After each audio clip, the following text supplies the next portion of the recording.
So the cure for hypocrisy is exposure. And lo, there cometh particular times in human history when a hidden hypocrisy overreaches itself and becomes at last so blindingly obvious that even idiots cannot stay blind to it. And then it falls, or will, at least if there are a few people with courage enough to push over its rotten and rotting structure. Here and now is where I step forward to do just that.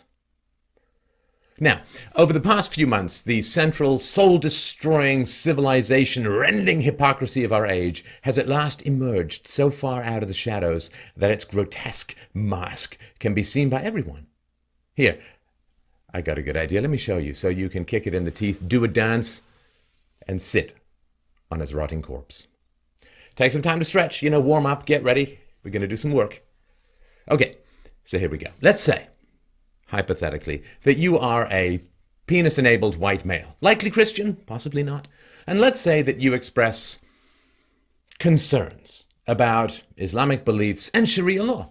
Well, you know what happens next, right? You are immediately and loftily instructed to refrain from judging collectively, since not all Muslims are like that.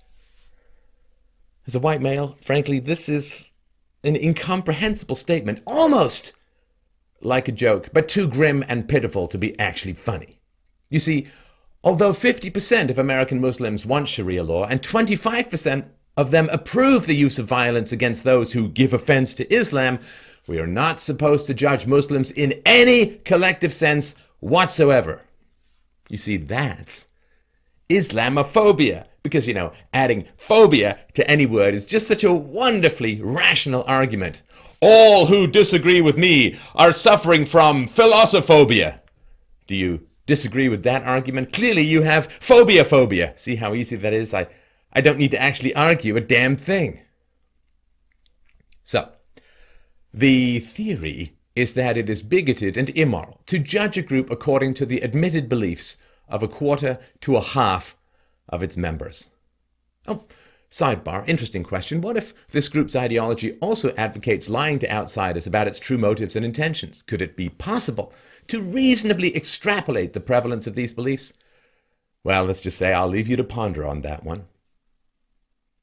So do you see how this works? We can't judge a group by the admitted beliefs of even half of its members, because not all members of the group are like that. Got it. So, in a recent survey, only a few percentage points of men admitted to using physical intimidation or coercion to get sex. Of these, well over half were repeat offenders, and the majority had already committed a wide variety of other violent crimes as well.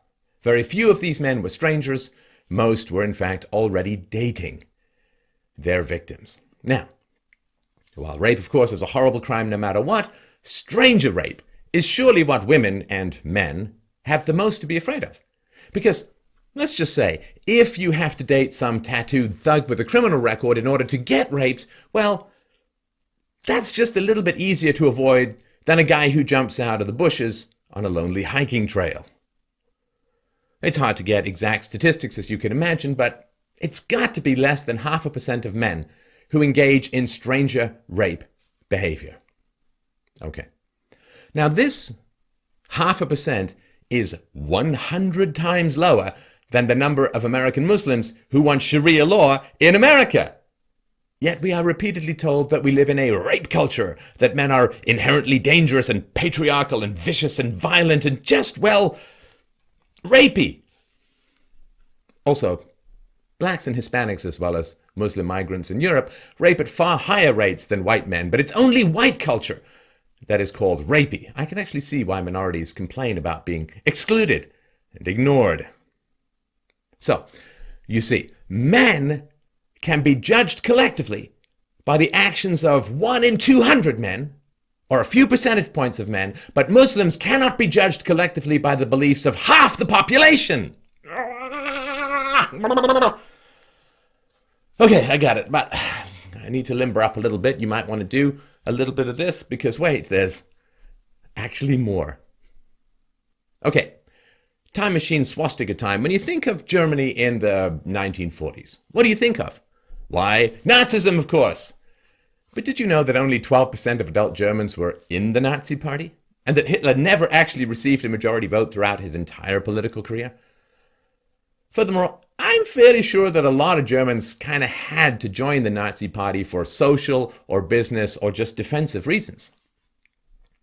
However, Germans are even now collectively blamed for Nazism, despite only a tiny minority actually being in the Nazi Party. The percentage of Germans in the Nazi Party was less than half the percentage of American Muslims who want to use violence against those who insult Islam. But you see, all Germans were Nazis, while not all Muslims are like that. Now, this collective blame is not only extrapolated from low percentages to pretty much everyone and their dog, but also stretched in time for decade after decade after decade, so that now, if any modern German expresses a desire to protect his heritage, he is usually called a Nazi, even though he was probably not even born for decades after the Nazis were destroyed. So, all German whites, particularly males, can be painted with the broad brush of Nazism, despite the fact that the ideology was destroyed and repudiated over 70 years ago. Now, when a modern German white patriot is labeled a Nazi, does anyone rebut such hysterical bigotry with the response that, oh, come on, only a minority of Germans were ever like that, and almost no Germans are like that now. You have Naziphobia. Hey, I've got an idea. Since we are talking about collectivist racist judgments, let's talk about racism in general. How does that concept work out for the white majority? Well, this is kind of how it goes. White-founded societies are generally called racist societies, which really means that whites are in general racists. Now, if you are a white person, it doesn't matter what you actually say and do, because the magic word institutional is used to call you a racist without the trouble of actually having to prove that you have said or done anything racist whatsoever. Institutionalized racism and sexism is the modern version of the old doctrine of original sin, in that you're guilty as a white person of the most base moral crimes just by existing and being thirsty for vitamin D. How many white racists are there? Who knows? But if we assume that the KKK has at least some issues with different races, well, the KKK has a grand total of about 3,000 members at the moment.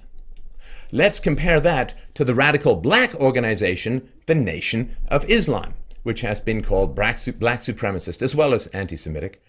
Now, the Nation of Islam has roughly 50,000 members, more than 16 times the number in the KKK. Normalized by population, that is the equivalent of over 500,000 members, or more than 166 times the number of whites in the KKK. In other words, although blacks join supremacist organizations at 166 times the rate of whites, whites must be collectively judged as racists, while blacks are... If you point this out, you were told that not all blacks are like that, and you cannot judge a group by the actions of a small, radical cohort. In other words, you see, all whites are racist, but when you point out the more common black racists, you are told that not all blacks are like that. It's immoral to judge blacks collectively. It is moral to judge whites collectively. I feel like I'm in a room with O'Brien and a cage full of rats. And this with a straight face is openly called anti-racism. Look, no one is saying everyone has to be some kind of postgraduate expert in philosophy, but unraveling the illogic of this one is about as difficult as tying your shoes. It's kind of like gun control. You can't judge Islam by the beliefs of half its members, but you can judge gun owners by the actions of heavily medicated, crazy 1 in a million gun wielders. All right. Enough about race. What about, I don't know, gender? Any hypocritical collective judgments going on there? Well, let me see. I've been a public intellectual for a little over a decade now. Let me search my memory. One thing does come to mind, actually. I was going to give a speech in Detroit to a men's rights group when I was told that a series of bomb threats had been made against the venue because, men are just so violent. Did the media cover this at all? Can you imagine the outcry if a feminist rally had been threatened with bombs? By the way, of course, I gave the speech, and it was great. You can see it in a link below. So this is how this one works. Anytime you criticize any group or characteristic of women, you are constantly reminded that not all women are like that. In fact, it's such a boringly predictable response that it has its own acronym, NAWALT.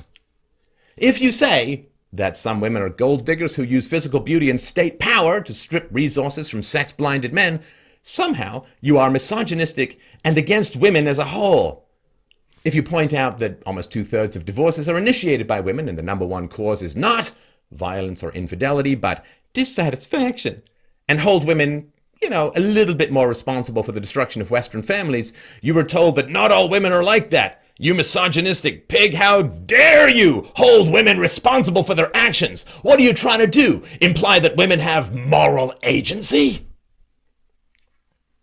I don't know, apparently holding women responsible for their bad choices is sexist. So in general, you see, white males are singled out as embodying a privileged patriarchy, which demeans, abuses, rapes, and exploits women. All right. So how many men commit crimes against women?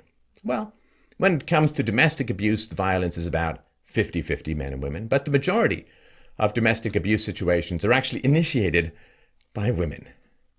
What else? Well, women get the majority of alimony, child support, divorce settlements of every kind.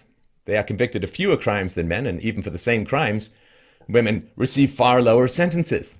Women live far longer, suffer the far fewer workplace deaths and injuries. Men are 93% of workplace fatalities, and women are homeless far less often than men. Oh, also, men commit suicide at 4 times the rate of women.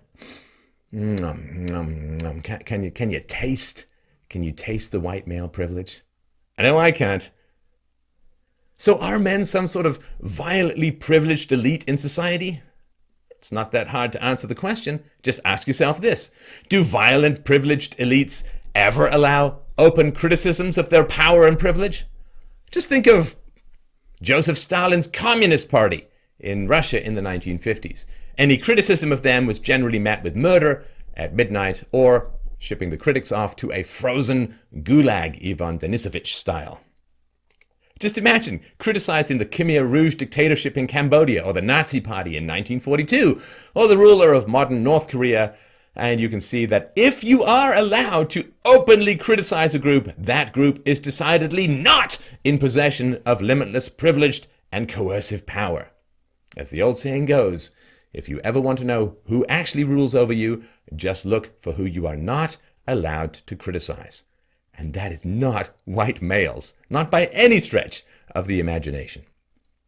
Quite the reverse is true. I mean, really, who gets in trouble for criticizing white males? Whose side does the media take when white males are criticized or attacked by, say, black activists? Who has the real power in society? Oh, man. I mean, Lord, spare me from any more moral heroes railing against white men. Ooh, how brave, how edgy, how courageous. White people are racist. Kittens are cute. Neither statement is going to get you in much trouble, even though only one of them is true.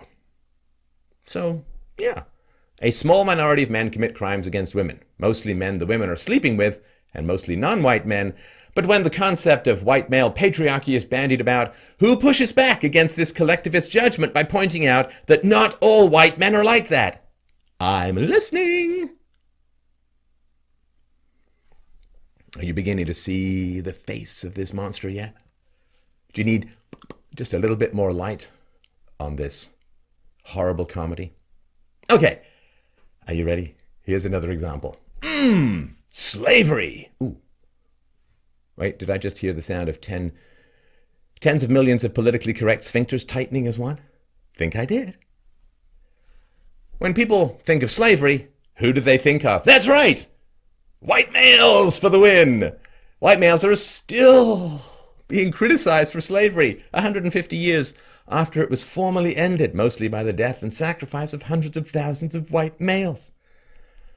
However, did you know that in America at the time, only 1.4% of white males ever owned slaves in the United States? It was 4.8% of Southern whites. The percentage of slave ownership was actually much higher for Jewish households, not that Hollywood would ever tell you that. Did you know that only about 5% of modern white Americans are descended from slave owners? Ooh, I got a good one. Did you know that compared to 1.4% of whites owning slaves, 28% of free blacks owned slaves? Yes, 28%, quite a bit higher than 1.4%. And no, they weren't just buying up their family members. Did you know that the white slave trade would have been impossible if African blacks had not caught and delivered blacks to white slave ships? Did you know that the Islamic slave trade is estimated to have murdered over 112 million blacks? Or that of the 11 million blacks shipped westward across the Atlantic, only 5% went to America? Did you know that 80% of blacks shipped to the Islamic slave markets died on the way? Most American slaves could marry and have families. Most of the Islamic slaves were castrated, and any children born to them were killed at birth. Did you know that over 1 million white Christian Europeans were abducted and enslaved by Muslims? That is more than the number of blacks enslaved by white American Christians.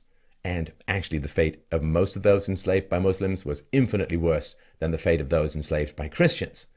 Do you see a lot of brothers in the Middle East today? Didn't think so. Did you know that decade after decade after decade, whites fought and bribed and bought and threatened the entire world to put an end to the barbaric and evil practice of slavery, which has existed as long as human beings have existed?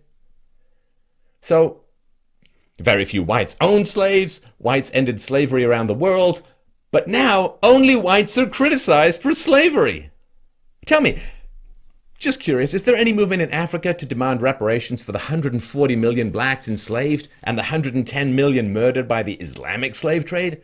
Are black activists pounding tables and chanting, "No justice, no peace," in the white-robed court of the Saudi king? Of course not. It's not even mentioned. Because the focus must be on the group that practiced slavery the least, treated slaves the best, and ended slavery around the world. Not on the group that castrated and killed most of its slaves and actually continues a somewhat robust slave trade even into the 21st century. Call it what you want. Just don't pretend to call these judgments fair or just or moral. Do these facts make you want to just rush out and save mankind from its own darkest impulses? I tell you, sometimes I have my doubts, because it seems that no deed in history goes unpunished. If you want more, you can get the full story in my presentation, The Truth About Slavery, also linked below. Now, when it comes to slavery and white people, does anyone say, very few whites were like that and no whites are like that now, and if whites had not fought to end slavery, we'd probably still have it today? Of course not. Collective judgments against whites, no matter how irrational, are made with the full force of blind, self-confident moral indignation, while any white judgments about other groups, no matter how rational or empirical, are forever repudiated and rejected as sheer bigotry. My eyes, they roll like the lemons in a Vegas slot machine, and the moral aftertaste is even more sour. Okay, has your politically correct sphincter relaxed a little? Just breathe in, breathe out. I get it. The truth can sometimes feel like a full-on cactus colonoscopy, but it does do us all good.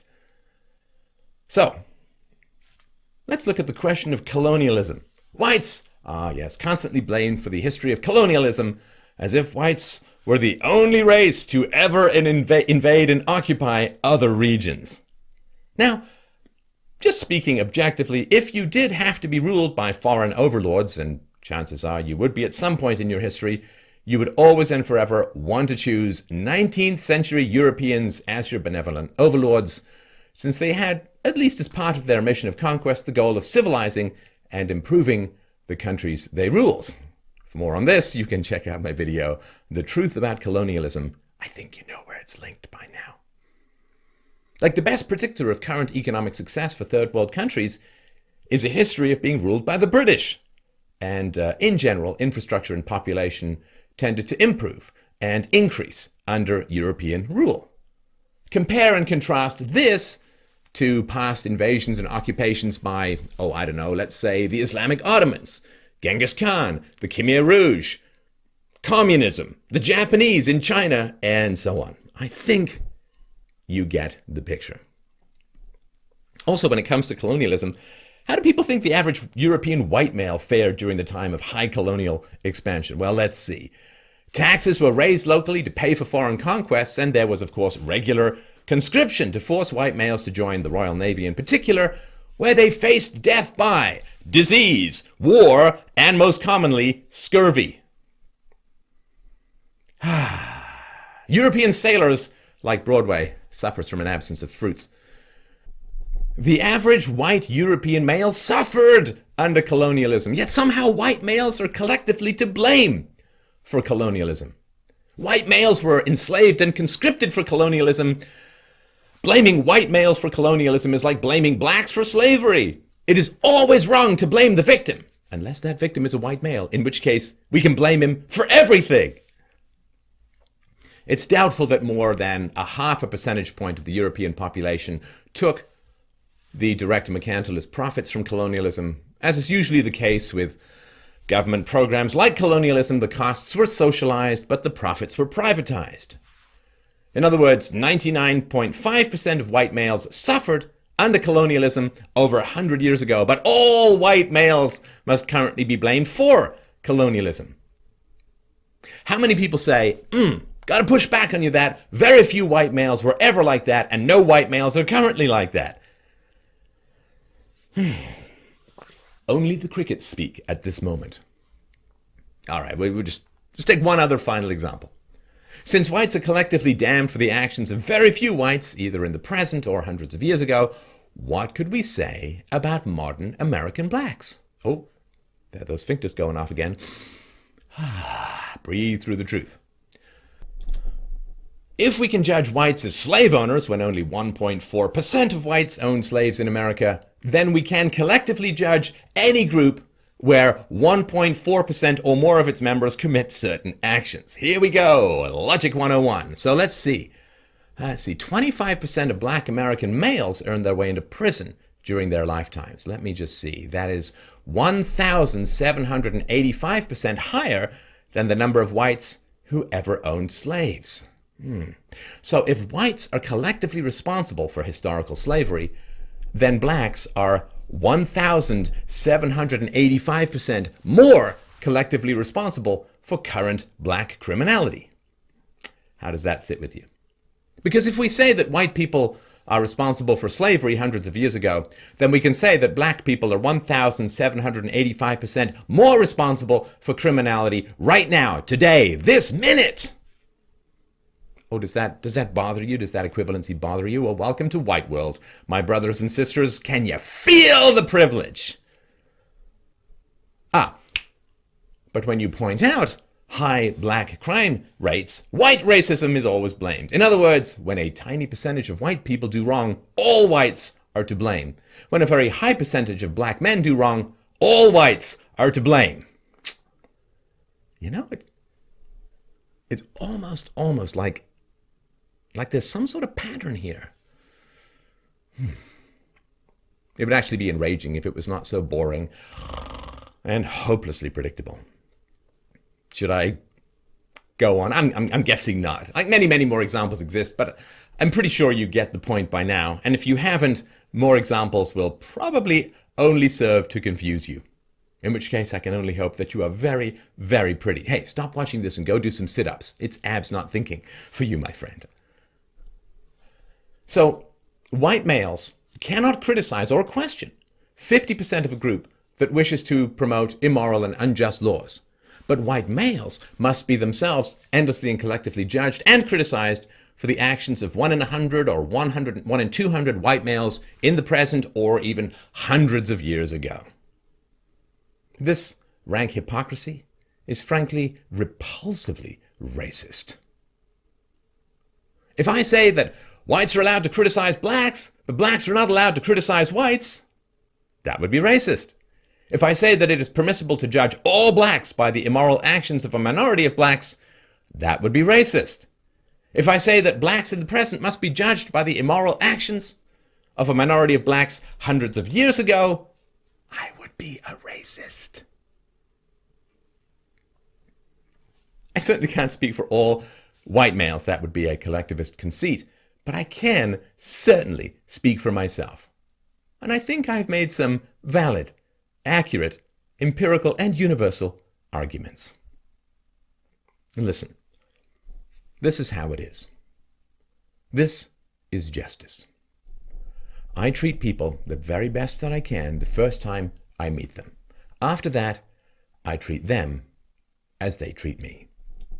So when I make collective judgments about groups based upon the documented preferences of at least, say, half the group, and people tell me that not all members of that group are like that, I must ask them as I ask you. When has that standard ever been applied to white males? To me, and perhaps to you. Let me break it down for you. If you have ever called white males or white society racist, sexist, homophobic, patriarchal, Islamophobic, misogynistic, you name it, then you have opened the door to collective judgments. Now, you can choose to close that door if you want and deny the validity of collective judgments of any and all groups, but then you owe white males one huge goddamned apology. Now, if you're not willing to make that apology, then you need to shut the hell up when white people make collective judgments. Your comments below are more than welcome. But here is when I drop the mic.